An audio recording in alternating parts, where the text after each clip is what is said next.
La entrevista.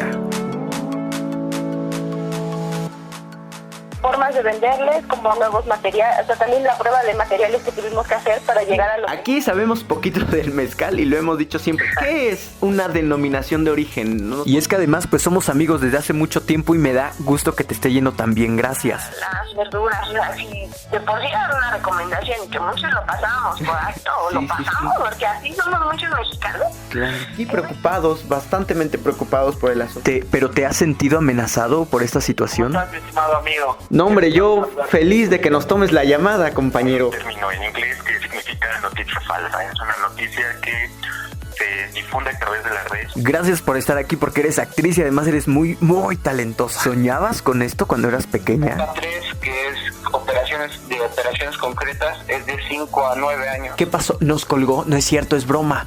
Nos colgó el teléfono, ya ni modo. ¿no? Mucha paciencia y confianza en lo que estamos haciendo como adultos y como ¿Hace papás. cuánto que no puedes ver a tus padres? ¿Hace cuánto que no tienes contacto con ellos? Mezcal poblano. Puebla también produce muy buen mezcal desde hace mucho tiempo. Para poder ayudar a la población a estar desinformados en función del COVID-19. Por eso, a ver, no te me enojes, vamos a calmarnos y seguimos con la entrevista, por favor.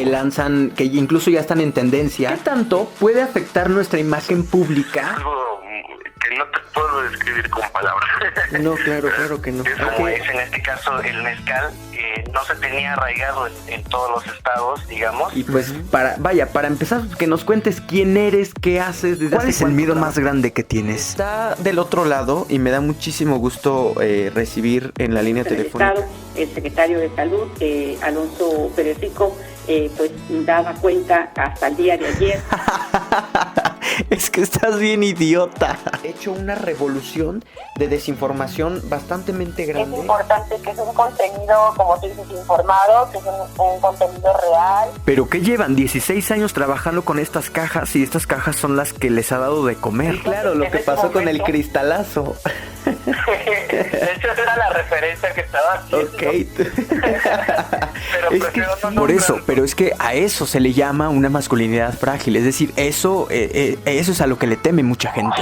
Hola, ¿qué tal, Oliver? Un gusto saludarte y por supuesto también saludar a tu audiencia y a todo el equipo que conforma tu programa. Enterarte que hay un desabasto pues no es tan complicado porque tienes la posibilidad económica para viajar. Y hay dos tipos de inversionistas. El inversionista a corto plazo, que es el que le conviene vender. Más de 50 millones de mexicanos no tienen acceso a agua segura. Recuerda que todos los días de lunes a viernes en punto de las 7 de la noche tenemos una entrevista con invitados especiales. Gracias. La entrevista.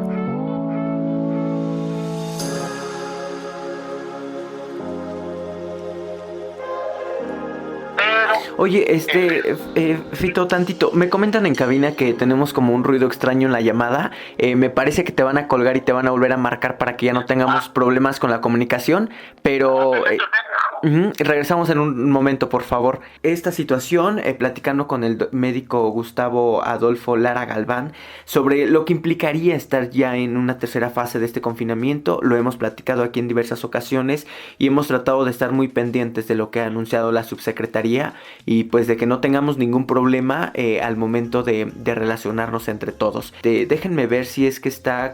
Fito, ¿nos escuchas? Sí, aquí estoy, mi estimado Oliver. Ya, creo que se escucha un poquito mejor. Oye, si no te molesta, igual y podríamos repetir todo desde un principio. Es que había un ruido raro. Claro. Y no te preocupes, te vuelvo a presentar el médico cirujano y partero por parte de la Benemérita Universidad Autónoma de Puebla, Gustavo Adolfo Lara Galván. Nos estaba haciendo el favor de explicarnos qué implicaría estar en una tercera fase del confinamiento por COVID-19. Yo te decía cuando entrábamos a la llamada, compadre, que me da muchísimo gusto que podamos establecer este contacto contigo de manera muy en particular, pues porque has estado, estás inmerso en el tema. Nos estabas explicando hace un momento ¿qué significa estar en la tercera fase de una pandemia? Y nos explicabas la diferencia entre las tres fases. ¿Podrías ayudarnos de nuevo? Claro que sí, mi estimado Oliver. Mira, antes que nada, muchas gracias por la invitación a tu programa de radiodifusión y un saludo a tus radioescuchas. Gracias a ti. Cuando la OMS encuentra China empieza a mencionar que tiene un virus que no es conocido por la humanidad, pues la OMS empieza a tener sus cartas en el asunto y da ciertas recomendaciones a cada país. Obviamente cada país recibe esas recomendaciones y las modifica o manipula a su beneficencia y a la población que tiene.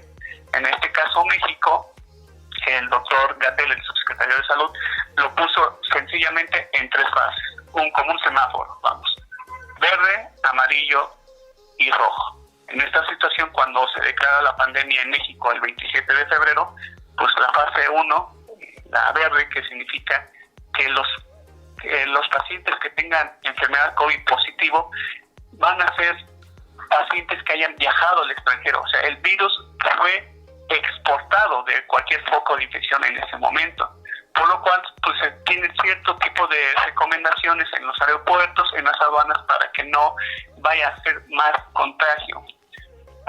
Ya en febrero, a mediados de febrero, ya se declara la fase 2. Esta fase 2 significa que los contagios ya son más, ya se cuentan por cientos, y que el amigo del familiar que viajó ya reciba cierto tipo de contagio, ya sea sintomático o sintomático. Pero ya la fase 3, que ya es roja aquí en México, se define como que los contagios ya se cuentan por miles y ya el gobierno no puede contener esa enfermedad. Ya es muy difícil tener cierto tipo de qué paciente está positivo y qué paciente está negativo. Y por ende necesita cierto tipo más de control y tener más precaución en los asuntos de no contraer la enfermedad. En la fase 2 ya se mencionaba que paros laborales, sana distancia, lavado de manos continuamente, pero ya en la fase 3 significa ya aislamiento total, que ya no puede salir nomás los servicios básicos y que necesita una fuerza armada, que ya pueda ayudar y equilibrar a toda la población.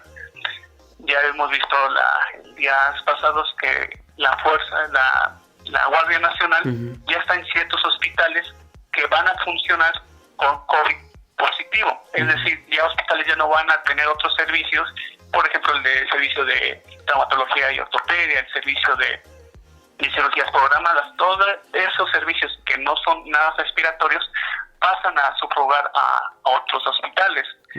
Pero los servicios de ginecología y pediatría, y claro, los problemas respiratorios, solamente y exclusivo de ese hospital.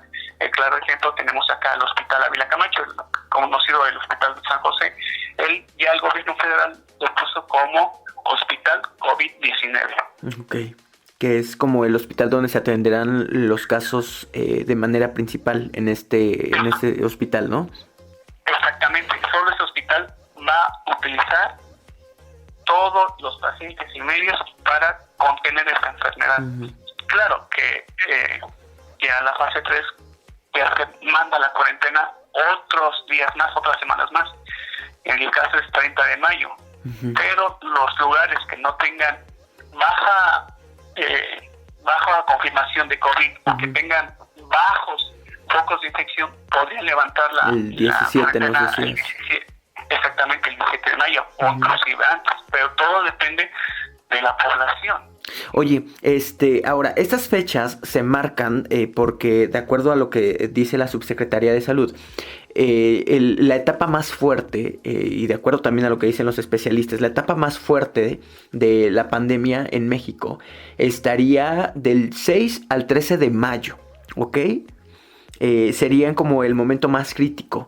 Entonces yo tengo duda, también servirían esos 15 días pues extras que nos estarían dando del 13 al 30, ¿servirían para depurar al país? ¿O después del 30 indica que también habría casos en México pero que no habría tantos? ¿O qué implica que la levanten el día 30? Si es que así ocurre, claro.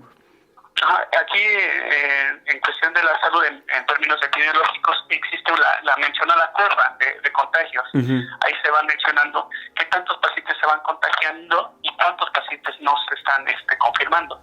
En esta situación, lo que trata de hacer la Secretaría de Salud es que de por sí va a haber muchos contagios, va a haber miles.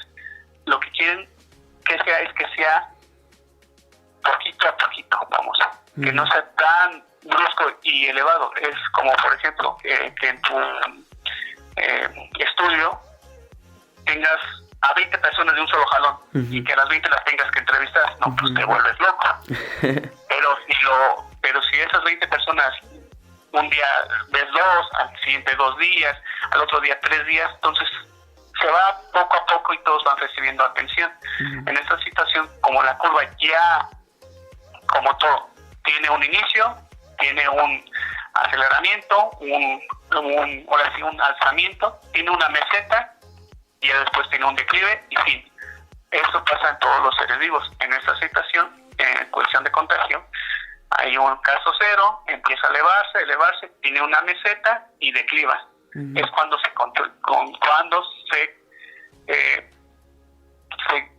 vamos a ponerlo así, se trata de que la enfermedad no contagie al mayor número de personas. Entonces aquí la situación, en 2 semanas más, esta curva ya va a llegar a su clímax máximo y de ahí va a haber una meseta y después va a tener un declive, lo que ha pasado con China, que tuvo su alzamiento, tuvo su meseta y luego su declive. Aquí en México los expertos mencionan que en las fechas que tú mencionabas, mi estimado Oliver, que es el número máximo y ya se va a tener reportes confirmados de pacientes con COVID-19. Pues qué complicado. Oye, sobre la consulta, ¿tú das consulta, me parece es privada la consulta? Efectivamente, aquí doy consulta. ¿Y qué te está llegando al consultorio en este momento? ¿La gente se está acercando con los médicos? Efectivamente, muchos pacientes, más que nada los crónicos, los diabéticos, hipertensos, antes de la contingencia venían, preguntaban qué hay que hacer, dónde hay que irse, hay que comprar mascarillas, tengo que comprar medicamentos, tengo que comprar antibióticos, y yo pues no, esperen, aquí las recomendaciones es estar en su casa, obviamente cuando se declare la cuarentena, pues comprar los víveres necesarios, no alocarse, llevar una dieta adecuada y lavarse continuamente las manos, tomar sus 2 litros de agua diario y no crear pánico ni entrar en el pánico, ni disturbios ni nada de eso. Y sí, muchos pacientes venían por una gripa, una tos, pero no tenían los requerimientos para un COVID-19. Inclusive tenía una paciente que me llegó, ¿sabe qué, doctor? Voy a ir a España con fines académicos, pero pues ya en España ya declararon la cuarentena. ¿Qué recomendaciones usted me da para que yo no contraiga el virus y que acá no lo llegue a exportar? Sencillamente no vaya. No vaya, hay más formas de morir. Estoy a las 12 de la noche y se queda corto, pero si es con fines académicos y no puede postergar su vida, pues alimentarse adecuadamente, llévese unas mascarillas, use guantes. Si va a salir a la calle, trate de no estar en contacto con muchos pacientes y a su regreso, aíslese. Quédese en su casa, quédese en su cuarto, al menos 15, 21 días. No salga para nada a la calle, no salga de su cuarto aunque esté bien aburrido, para así no contagiar a su familia y que el virus, si es que usted lo trae, no salga a la calle. Y efectivamente, simplemente se quedó en su casa, me parece 18 días, 19 días, vino a mi consulta, la revaloré, le mandé algunos exámenes de rutina y todo negativo. Oye, yo sé que quizás es una pregunta muy simple, pero ¿por qué 15 días hay que, después del virus? Para empezar, ¿por qué 40, como cualquier otra enfermedad? Pero ¿por qué es que yo tengo esa duda? ¿Por qué se supone que si está como una etapa muy crítica, solamente 15 días podrían ayudar como para, es que no sé cómo llamarle, para eliminar, para mitigar? Para que el virus no se propague. Pues la cuarentena, pues ya sabemos que viene la palabra desde cuando fue la peste negra en Venecia, todos los barqueros llegaban, que venían de Europa, dicen 40 días en alta mar, pasando 40 días ya puedes pasar y no puedes propagar la peste. Acá en esta situación, el virus, varios científicos y médicos que estuvieron en Wuhan, China, pues mencionaban que la vida media de este virus era de 7-21 días, o sea, un promedio de 15, vamos. Entonces, como sabemos, el tema de virus es muy complejo, pero este virus, en la superficie se ha mencionado que duraba cierto tipo de horas y días. En metal duraba 4 días, en madera duraba 3 días, en el aire duraba cierto tipo de horas. Entonces, una persona, como es un ser vivo, con los diversos estudios que hacen en China, se vio que nomás vivía 15 días. Después de los 15 días, sin ningún síntoma, el virus ya no tenía esa fuerza, esa efectividad para propagarse. Entonces, rápido sacan los artículos, ¿saben qué? Este virus dura en vida media 15 días. Puede ser más, puede ser menos, pero 15 días es como que su tiempo de vida.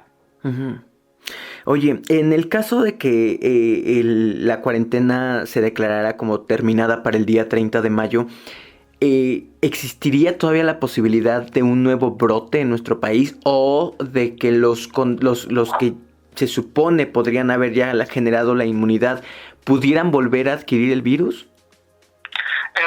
Como tal, los que ya tuvieron el contacto y que sufrieron la enfermedad, ya es muy difícil que se vuelvan a enfermar. Es como el típico caso de que de chiquito te da sarampión y ya de grande no te da. Ya nunca más te va a volver a dar, ¿no? Exactamente, tienen cierta inmunidad. En esta situación, los expertos mencionan que sí puede haber un segundo rebrote, porque el virus evoluciona, aprende y muta fácilmente. En este caso de coronavirus, al inicio de la enfermedad o al inicio de la propagación, Japón, China, mencionaban que el virus duraba, no aguantaba arriba de 27 grados, 80 Fahrenheit. Y pues se vio que pues, en los estados más calientes de aquí, México y Estados Unidos, que están arriba de 80, 100 Fahrenheit, que llega a los 33, tenían contagios positivos. Entonces esa afirmación de que el virus no lo soporta, no lo soporta, pues ya el virus aprendió. En esta situación, este virus, como le digo a algunos pacientes míos y a algunos familiares, este virus se quedó para quedarse. Es decir, que en temporadas invernales, pues además de la gripa y de la influenza, también vamos a tener casos de coronavirus. Qué complicado. Oye, sí, para aquellos que de pronto no creen en el virus, que se están dejando llevar por mitos que existen, ¿qué les podríamos decir? ¿Cómo podemos convencer a los que de plano no están creyendo en la existencia de este virus, que probablemente, ya sabes, estas teorías conspiranoicas de que es un arreglo del gobierno? ¿Cómo podríamos hacerles para que esta gente nos pueda comprender? Sí, con esta situación sí es creíble que sea que el gobierno sea implementado y que fue creado y que no sé qué tanto. Como tú sabes, mi estimado Oliver, hace un año estaba trabajando en Estados Unidos como médico. Allá se mencionaba que pues venía una crisis económica para el 2020, pero nadie esperaba que fuera a causa de un virus. El que todos los gobiernos se pongan de acuerdo para crear un virus y proteger a su población sería casi imposible, claro, sí. Exactamente, porque cuando Estados Unidos quiere hacer una jugada, Rusia o China se le impide. Y si Rusia y China quieren hacer una jugada, Estados Unidos se lo permite, no sea eso. Un peleadero entre Rusia, China y Estados Unidos, que fue provocado o que fue algo que un virus que contagió, pues cada vez más de esa posibilidad que el gobierno, vamos. Pero de que el virus es tan real como tú, como yo, créeme que es real. Y que hay muchos mitos de que fue creado en un laboratorio, que no sé qué tanto. Pues no, porque imagínate, un laboratorio de fama internacional que diga, ay, este virus sí fue creado, y que otro laboratorio diga, no fue creado. Ahí es quién tiene más fama y quién gana más prestigio por descubrir cierto tipo de vacuna o cuál fue su origen. Entonces imagínate, pagarle a todos los laboratorios internacionales, Bayer, PISA, Pfizer, y ahora bien, los laboratorios de universidades, Harvard, Oxford, Texas, y luego pagar a los privados, pues como que es muy descabellado, ¿no? Que todos por obra de arte, de magia, se pongan de acuerdo. Claro, sí, habemos quienes lo comprendemos, quizá hay quienes no. Oye, sobre la cuestión del o sea, no solamente del contagio, sino de los cuidados que debemos de tener con pacientes muy en particular, y lo mencionabas hace un momento, ¿no? Con la gente hipertensa, con los diabéticos, con los adultos mayores, evidentemente. Y escuchaba yo en la mañana, la verdad, discúlpame si es que de pronto no es cierto, de hecho lo quiero aclarar contigo, de la gente que sufre obesidad. ¿Tienen mayor posibilidades de contagio? Exactamente, o sea, cuando los pacientes ya crónico-degenerativos, artritis reumatoide, diabetes, hipertenso, pues obviamente sus defensas no están al 100% y por ende cualquier bichito, cualquier virus, cualquier bacteria corre el riesgo de infectarse. Ahora bien, pues un paciente que tenga obesidad mórbida, grado 1, 2 o 3, pues tiene mayor riesgo, porque imagínate, todos sus sistemas, todos sus órganos de por sí cargan con un gran peso que no está adecuado para ellos, y ahora sus defensas no están al 100%, porque casi la mayoría de esos pacientes, su sangre tiene grasa, entonces su sangre, que tiene las defensas, los anticuerpos, no funciona al 100%, su sangre está chiclosa, entonces sus anticuerpos no funcionan al 100%, por ende, pues, tienen más riesgo de enfermar. Y sobre los pacientes con diabetes y con hipertensión, ¿ellos algún cuidado en particular o las mismas indicaciones que todos? Aquí la situación en este caso particular con mis pacientes crónicos, les menciono, ¿saben qué? Mire, se viene de por sí, la mayoría de los pacientes que tienen estas enfermedades son sedentarios, no hacen ejercicio. Ahora, ponerlos en la casa es peor. Menos haremos nada. Exactamente, les mencionaba que tómense su medicamento a sus horas, coman lo más saludable posible, tomen agua, y si es posible, si tienen casa de doble piso o de un piso, suban las escaleras al menos 3-4 veces y no me exageren en el consumo de las grasas o en los azúcares o en la sal. O sea, tener más cuidado, y si va a salir usted por su medicina o por X y de razón, no salga usted, si no me sale de la casa. Que vaya el nieto, el hijo, la cuñada, la nuera, por su medicina, pero usted no me sale de la casa. Que se murió la vecinita o fulanito de tal, pues lástima, no vaya, porque va a haber más gente. Oh my God. Oye, a ti particularmente, Gustavo, ¿qué es lo que más te preocupa de esta situación como médico, como persona que está cercana al paciente, a la salud? ¿Cuál es tu mayor preocupación? Mi mayor preocupación al inicio era que pues nadie saliera de la casa, ¿no? Que todos se quedaran en casa y que todos, pues, como buen mexicano, sus creencias, ¿no? No existe, que no sé qué tanto, y salieran a la calle. Pero pues hay gente que vive al día y no puede dar ese lujo de quedarse en casa. Aquí mi mayor preocupación es que no esté la vacuna a tiempo y que aún así, teniendo la vacuna, la gente no se vacune. Eso es como que mi temor de que, rayos, ya hay cura, ya hay vacuna, pero la gente necesita no vacunarse y por ende se contagian más y tiene riesgo de contagiarse a más personas. Tenemos el caso de influenza, que en enero teníamos 200, 300 casos de influenza. Cuando ya tenemos una vacuna para no contagiarnos de esa enfermedad, entonces lo que más me preocupa es que ya la vacuna no esté a tiempo y que la gente no vaya a vacunarse, porque también hay mitos de que la vacuna te enferma más, claro, que me la puse y me terminé en el hospital. Conozco al hijo del vecino que canta bonito, que se la pusieron y vamos hasta el hospital y ya estaba muriendo. Pues no vamos por ahí. Oye, pues es como la vacuna contra la influenza, o sea, hay gente que no ha querido ponérsela, ¿no? Exactamente, o sea, tengo pacientes que dicen, ¿y se vacunó contra la influenza? No, porque conozco al vecino del hijo de un cuñado que vende fruta, que le dio y terminó en el hospital. Y yo...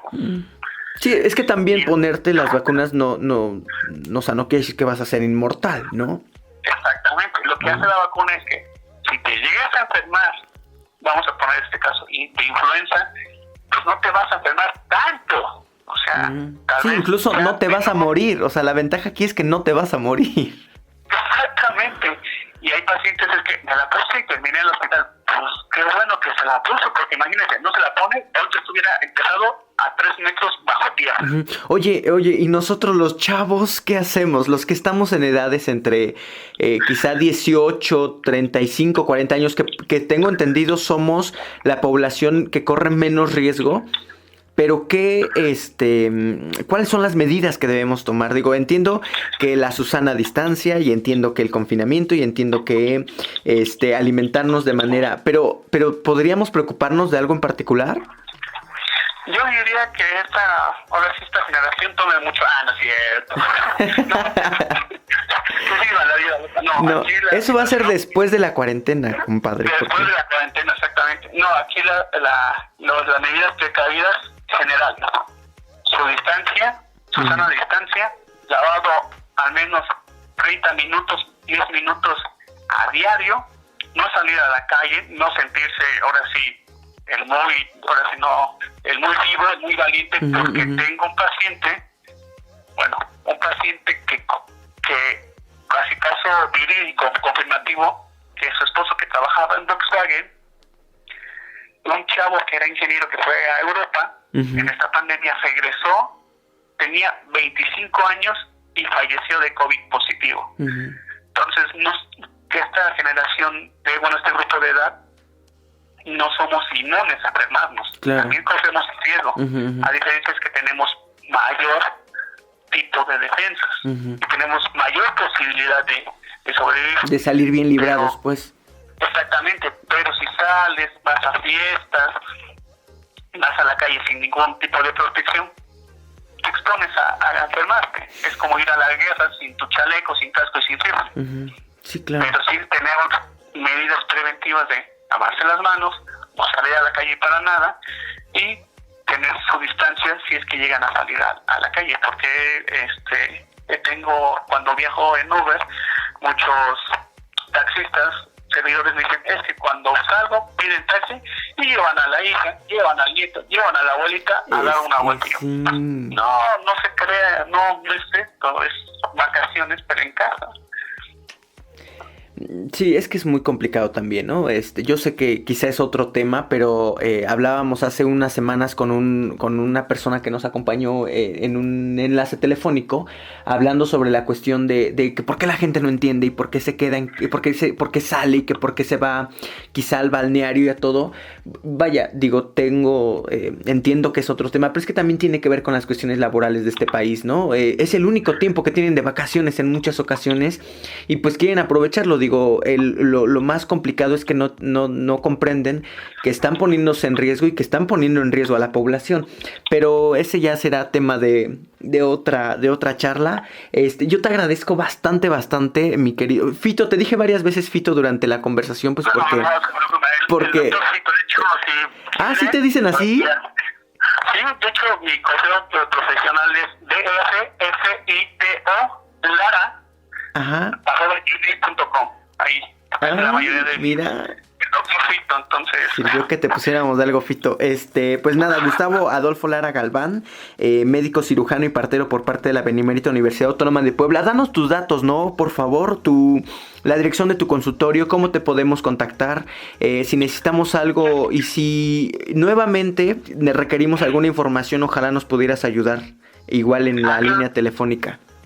Claro que sí, Oliver, cualquier otra de esas pláticas, entrevistas, sería todo un placer para mí sacarle dudas de cualquier tema. Ahorita, pues como mencionabas tú, mi compadre, que pues el tema de moda y que todos tienen al punto de pies el COVID, y más que Estados Unidos ayer levantó la cuarentena sin razón alguna, pero bueno, como dices, otra harina de otro costal. Pero claro que sí, me pueden encontrar en mi consultorio privado, es consultorio médico IBF, aquí en la 16 Sur, 1516-4, aquí en el fraccionamiento Los Ceres, Puebla. Ahí está la publicidad.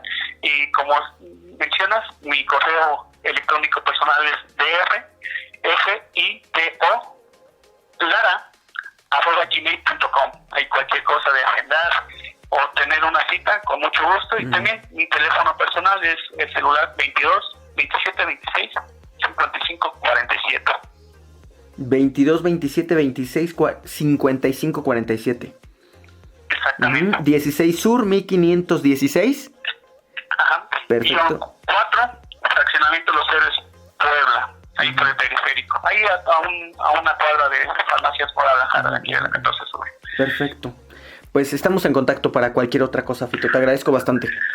No, mi estimado Oliver, muchas gracias y nuevamente un placer estar en este espacio de radioescuchas y esperamos que no sea la única vez, Claro. sino que haya más entrevistas y claro, Por con mayor tiempo, supuesto, mayor claro. información, porque ahorita pues la información llega y a veces es verídica, a veces las fake news, entonces... Sí, aquí hemos tratado de hablar mucho sobre los mitos, sobre la falsedad de la noticia, pues, pero pues es muy complicado, ha habido como una especie de revolución de información falsa en esta pandemia de manera muy en particular, pero pues ya trataremos de orientar un poco para que no caigamos en las fake news, para que no caigamos en los mitos y en la desinformación por completo, ¿va? Y te agradezco, de verdad, te agradezco muchísimo, me da mucho gusto escucharte tan profesional y tan preparado en el tema y en cualquier otro tema, y ya tendremos la posibilidad de platicar de otros. Gracias. Claro que sí, mi querido Oliver, y espero que me haya dado a entender, porque hay términos que sí están algo complejos y hay que darlos un poquito más a entender, y esperemos que esta pandemia no se prolongue más por la población, quedarse en casita, su sana distancia y lavadito de manos continuamente. Y si sale a la calle por X y Y razón, usar cubrebocas y tener su distancia, más que nada. Pues así será. Muchas gracias, Fito. Hasta pronto. Mi estimado Oliver, muchas gracias y excelente día. Y saludos a tus radioescuchas. Gracias. Pues nada, nuevamente Gustavo Adolfo Lara Galván hablándonos, médico cirujano y partero por parte de la Benemérita Universidad Autónoma de Puebla, hablándonos sobre qué se está viendo en la consulta privada, quiénes están llegando, cuál es la mayor preocupación y explicándonos de manera muy en particular qué es y qué implicaría una tercera fase de esta pandemia en nuestro país, en México. Oigan, quiero pedirles por favor, antes de irnos al corte, porque además ya vamos súper atrasados, que si nos ayudan, vayan a revisar todas las otras entrevistas que tenemos en el canal de YouTube. Hablamos sobre salud, sobre economía, sobre emprendedores, hablamos de hombres, hablamos de mujeres, hablamos sobre la infancia, hablamos de varias cosas y con varios especialistas y con varios invitados. Ojalá que les guste y que las disfruten. Pueden buscarnos en Instagram, en Facebook, en Twitter, en YouTube, claro, en todos lados aparecemos como Israel Oliver, y este equipo de trabajo seguirá evidentemente trabajando para entregarles un mejor contenido. Y vamos por ahora a un corte comercial. Yo regreso. Soy Israel Oliver, gracias.